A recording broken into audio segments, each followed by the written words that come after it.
In a first, China's Navy has helped 10 other countries evacuate their nationals from Yemen.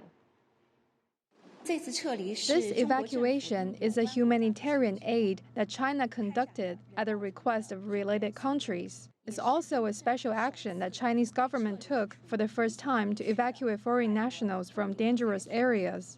It fully embodies Chinese government's people-oriented principle and the spirits of internationalism and humanitarianism. A Navy ship picked up 225 people and took them to nearby Djibouti. Most were from Pakistan, Ethiopia, Singapore, with smaller numbers from Europe and Canada. China has also deployed a fleet to escort ships in the Gulf of Aden and off the coast of Somalia. And for more on the crisis in Yemen, we're joined by Roby Barrett live via Skype. He is an area expert at the Middle East Institute and a senior fellow at the Joint Special Operations University. Roby, it's always good to see you. It's good to see you.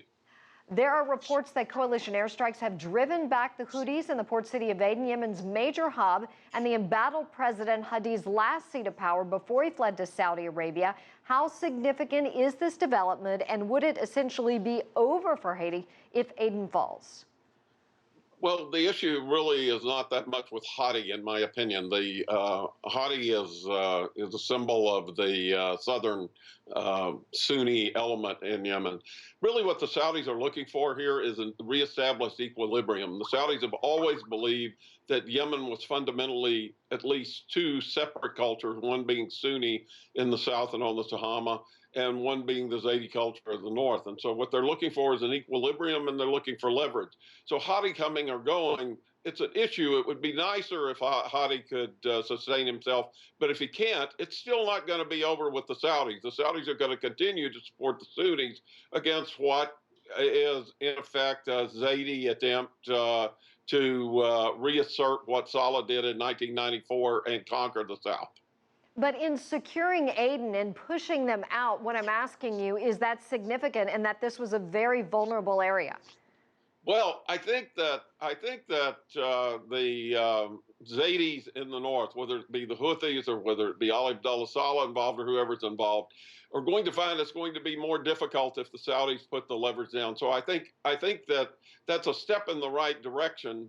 Whether or not it ultimately ends up that way in the short run in Aden, I think that the Northerners are going to have to come to the conclusion that the Saudis are not going to accept anything except a compromise solution, an equilibrium established where Southerners rule the South and the Zaydis deal with the North. Okay, AQAP has taken control, as you know, of that major air base in the southeast part of the country.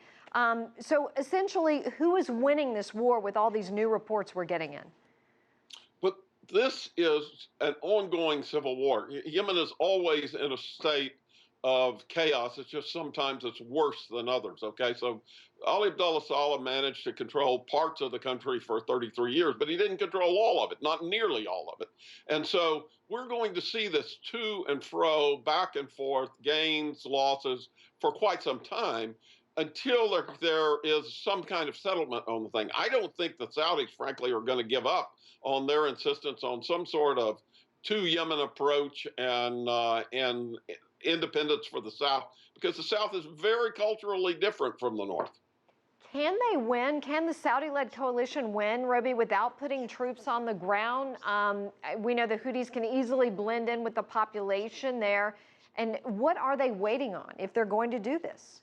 Well, you can almost guess that among the Sunnis in the east, particularly Marib in the northeast of the capital, et cetera, that the Saudis already have a presence, whether it's direct or indirect.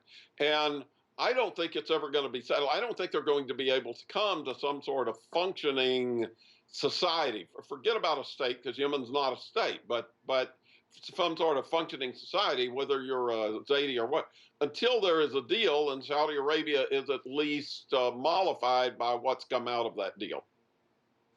What do you see happening next, Roby? What do you see the next move being? I see a whole series of to and fro on whether it's Aden, whether it's in the central provinces around Ib, whether it's around Marib, whether it's out in the far eastern provinces of the Hadramaut. I see a to and fro that's going to continue. It may even affect the Red Sea coast. And I don't think we're going to know for weeks, maybe months, which direction it's going. But remember, Saudi Arabia is not looking for a win. What they're looking for is a equilibrium among the various groups that is reestablished.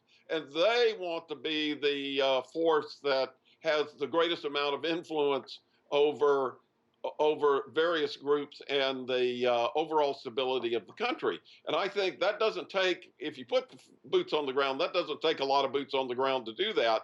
And we'll see how that works out. And I think this is going to be a longer term thing. Remember, the civil war in Yemen lasted almost 7 years as a formal civil war, and one could argue that it lasted 10 years from 1962 to 1972. The issues being addressed here are almost identical. Roby Barrett, thank you. As always, great to see you.